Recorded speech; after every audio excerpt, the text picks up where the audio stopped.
तो देखो दक्षिणा फाउंडेशन का फर्स्ट फेज का रिजल्ट आ चुका है। अब बहुत सारे स्टूडेंट्स को डाउट है कि इंटरव्यू फेज के अंदर क्या होता है, क्या नहीं होता है, हम किन किन चीज़ों का ध्यान रखें, किस लोकेशन पे हमें इंटरव्यू देने के लिए जाना है, ड्रेस कोड क्या रखना है, वो सारे डाउट्स मैं आपको क्लियर कर लेता हूँ। तो सबसे पहले आपको इंटरव्यू की डेट जानने के लिए मैं आपको डिस्क्रिप्शन में एक लिंक दे रहा हूँ। इस लिंक पे क्लिक करना है, आप दक्षिणा की वेबसाइट पर डायरेक्ट हो जाएंगे और वहाँ जाकर आप देख सकते हो कि आपका दक्षिणा फाउंडेशन का जो इंटरव्यू है उसकी लोकेशन क्या है और उसका डेट और टाइम क्या है।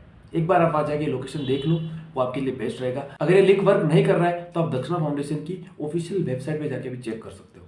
अगला जो डाउट आता है वो आता है कि हमें ड्रेस कोड क्या रखना है। तो ड्रेस कोड के लिए वैसे तो दक्षिणा फाउंडेशन का इंटरव्यू का कोई ड्रेस कोड होता नहीं है, लेकिन मैं आपको बता देता हूँ, अगर कोई ड्रेस कोड आपके इंटरव्यू लेटर में नहीं दे रखा है तो बेस्ट रहेगा कि आप अपनी जो स्कूल की ड्रेस है, अगर आप नवोदय के तो आपकी नवोदय की स्कूल की ड्रेस, अगर आप नॉन जेनवी से, एकलव्य से है या किसी गवर्नमेंट स्कूल से तो आपकी जो स्कूल की ड्रेस है वही आप पहन के जाना, वही आपका ड्रेस कोड रहने वाला है। इसके अलावा जब आप इंटरव्यू देने जाते हैं तो साथ में अपने पेरेंट्स या गार्जियन को लेके जाना है। डॉक्यूमेंट्स क्या क्या चाहिए, तो डॉक्यूमेंट्स के अंदर आपका 10th 12th की मार्कशीट चाहिए, आपका आधार कार्ड आप लेके चले जाना। अगर आप किसी कैटेगरी से आते हो, जैसे आप ओबीसी से हो, एसटी, एससी, ईडब्ल्यूएस, जिस भी कैटेगरी से आप आते हो उसका कैटेगरी सर्टिफिकेट लगेगा।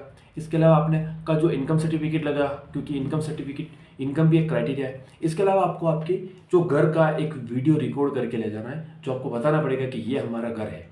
मेनली यही डॉक्यूमेंट्स है। इसके अलावा कोई स्पेशल अगर कोई डॉक्यूमेंट आपसे दक्षिणा मंगवाता है तो आपके इंटरव्यू लेटर के अंदर जब आप रोल नंबर डालोगे तो वहाँ पे इंटरव्यू लेटर आपको डाउनलोड होगा। उस इंटरव्यू लेटर के अंदर आपको दे रखा होगा कि और क्या क्या डॉक्यूमेंट्स आपको लेके जाना है। अब इंटरव्यू का प्रोसेस क्या रहता है, उसके अंदर पूछते क्या है, तो देखो इंटरव्यू के अंदर आपका थ्योरेटिकल नॉलेज चेक नहीं करने वाला कि आपको फिजिक्स केमिस्ट्री मैथ्स या फिजिक्स केमिस्ट्री बायो की क्या नॉलेज है, क्योंकि उनका जो मेनली मोटिव है इंटरव्यू के अंदर वो है आपकी जो फाइनेंशियल कंडीशन है उनको वेरीफाई करना, और आपका थ्योरेटिकल नॉलेज तो वो पहले ही चेक कर चुके हैं एक एग्जाम कंडक्ट करवा के। तो इंटरव्यू का जो मेन फोकस होता है वो होता है कि आपकी फाइनेंशियल कंडीशंस को वेरीफाई करना, आपके डॉक्यूमेंट्स वगैरह को वेरीफाई करना। तो इंटरव्यू में किस टाइप के क्वेश्चन पूछेंगे, इंटरव्यू में पूछ सकते हैं आपके मम्मी पापा करते क्या है, फैमिली का इनकम कहाँ से होती है, वो सब चीज़ें नॉर्मल से क्वेश्चन आपसे पूछते हैं। और उनका मेनली मोटिव होता है कि जो चीज़ें आप उनको बता रहे हो वो एक्चुअली वेरीफाई है, एक्चुअली सच है या नहीं।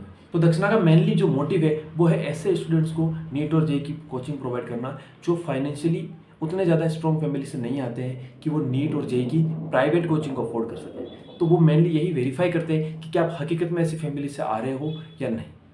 तो इंटरव्यू से अभी डरो मत। तो मैंने आपको बताया कि डॉक्यूमेंट्स वगैरह वेरीफाई कर लो, सारे डॉक्यूमेंट्स रेडी रखो, घर का वीडियो वगैरह बना लो, और जो भी चीज़ें आपको इंटरव्यू लेटर के अंदर दे रखी है वो सारी चीज़ें तैयार कर लो। और उसी इंटरव्यू लेटर के अंदर आपको आपकी लोकेशन वगैरह भी दे रखी होगी कि आपको कहाँ जाना है। तो उस पर्टिकुलर लोकेशन पे उस पर्टिकुलर टाइम पे आपको पहुँच जाना है, आपका इंटरव्यू वगैरह कर लिया जाएगा, कोई डरने वाली बात नहीं है। आई होप आपके इंटरव्यू से रिलेटेड सारे डाउट्स क्लियर हो गए होंगे। चलो मिलते हैं अगली वीडियो में, तब तक के लिए थैंक यू।